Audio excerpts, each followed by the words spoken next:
Hello, Eric Zimmer again. I got another voice impersonation I want to do. Now, I don't know if many of you are familiar with this Disney movie because it's a package film. Not too many people are familiar with the package films. The 6 films made between Bambi and Cinderella. Saludos Amigos, The Three Caballeros, Make My Music, Fun and Fancy Free, Melody Time, and The Adventures of Ichabod and Mr. Toad. Out of all of them, the most well-known, and the best in my opinion, was The Adventures of Ichabod and Mr. Toad, with a retelling of The Legend of Sleepy Hollow narrated by Bing Crosby, and a retelling of The Wind in the Willows by Basil Rathbone. This was one of those Disney movies that my brother and I watched over and older growing up. Other movies we watched growing up a lot was Hercules, The Sword and the Stone, The Great Mouse Detective, Beauty and the Beast, The Lion King, and several others. But this one, we used to rent from the library a lot until we finally bought our own copy. Anyways, I'm going to recite all the dialogue, or as much as I can, from Basil Rathbone's narration of The Wind in the Willows. So, here I go.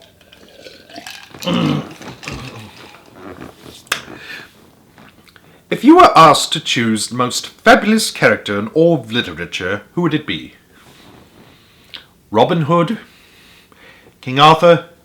Becky Sharp? Sherlock Holmes? Oliver Twist, perhaps? Well, any one of them would be an excellent choice.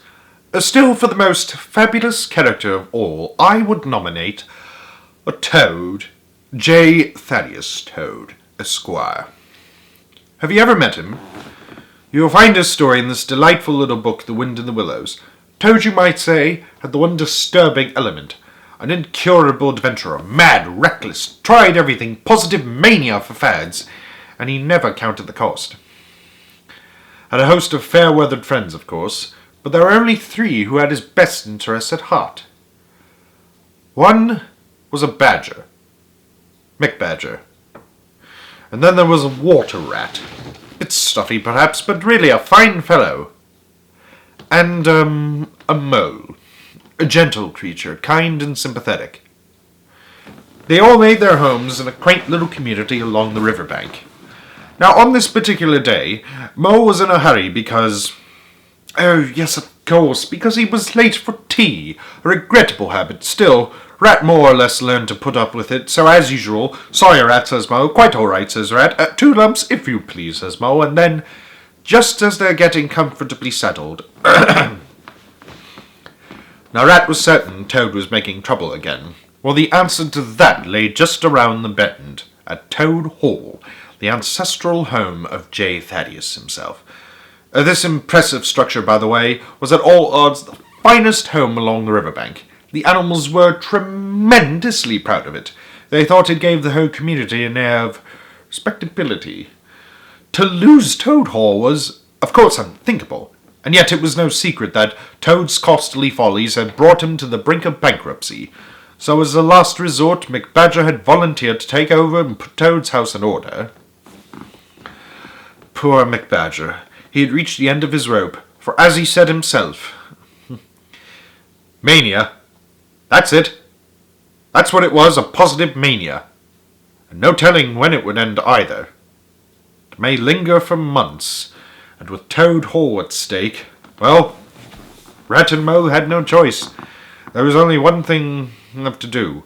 Lock the poor chap up in his chambers and keep him there, until the poison worked out of his system. Now, of course, playing jailer to one's dearest friend wasn't exactly a pleasant situation. In fact, Moley weakened right at the start and wanted to call it quits, but Ratty said no, definitely not. This time they must be firm.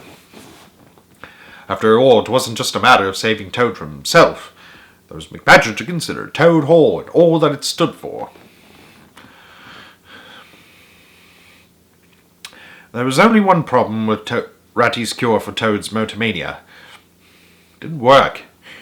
You see, Toad was far too clever, and at the moment completely mad. He was determined to get a motor car, even if he had to beg, borrow, or... The news of Toad's disgrace rocked the nation. Seems the courts were trying to make an example out of him. Though Toad's friends tried to help him, they were blocked at every turn. Why, they must have reopened the case at least a dozen times. Appealed to this court, that court, any court, but the decision stood. The case of J. Thaddeus Toad was closed. Yes, once again it was a white Christmas. Once again the melodies of Yuletide hung sweet in the cold winter's air. Hearts were gay and spirits high. Indeed, in all the city there was but one touch unspot by the warmth of Christmas cheer. The tower. Grim monument of despair, cold, cruel, forbidding. And unfortunately the home of Toad for a good many Christmases yet to come. Poor Toad, alone with the memories of his wasted life. What a fool he had been! The dark confines of this... I can't remember the next part. Something about the kind face of Angus MacBadger, and his sage advice so often scorned. A tear from Moley, too, for his loyalty, his sympathy, his understanding. And Toad wept for Rat. And all those little lectures so often laughed at. Yes, in the dark confines of this miserable cell, a new Toad was born. A reformed Toad. And a repentant Toad. In a flood of remorse seen the error of his ways. Never, never again would he give way to those mad, foolish manias that had brought him to this sorry end. Yes.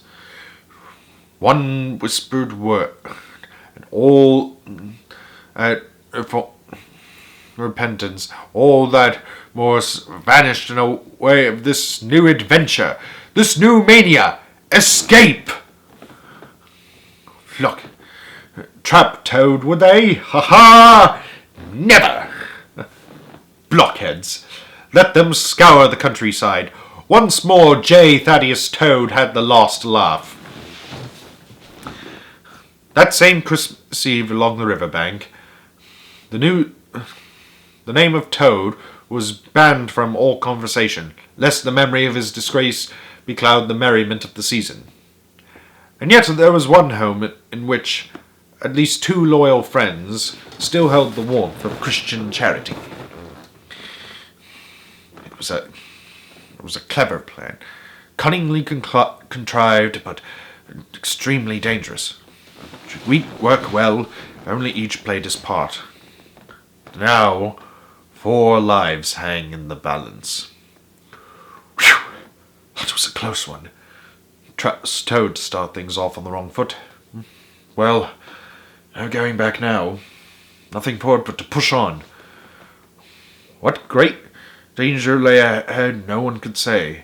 But with Toad already getting out of hand, anything could happen. And so it was the happiest of New Year's, and Toad's friends were tremendously proud of him, and why not?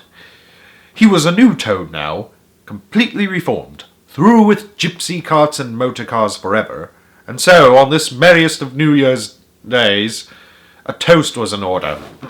To the new year, and to the new Toad. Hello, you fellows! Come! I'll show you the world! Travel! Change! Excitement! Ha ha ha!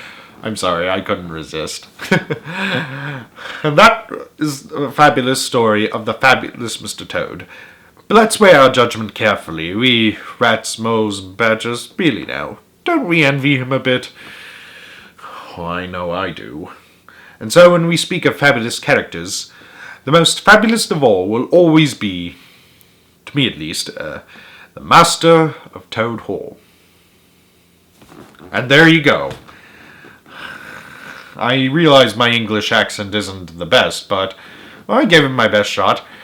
Let me know how you feel think about my impressions. More will be on the way, and check out my other real out videos. Take care. See you next time.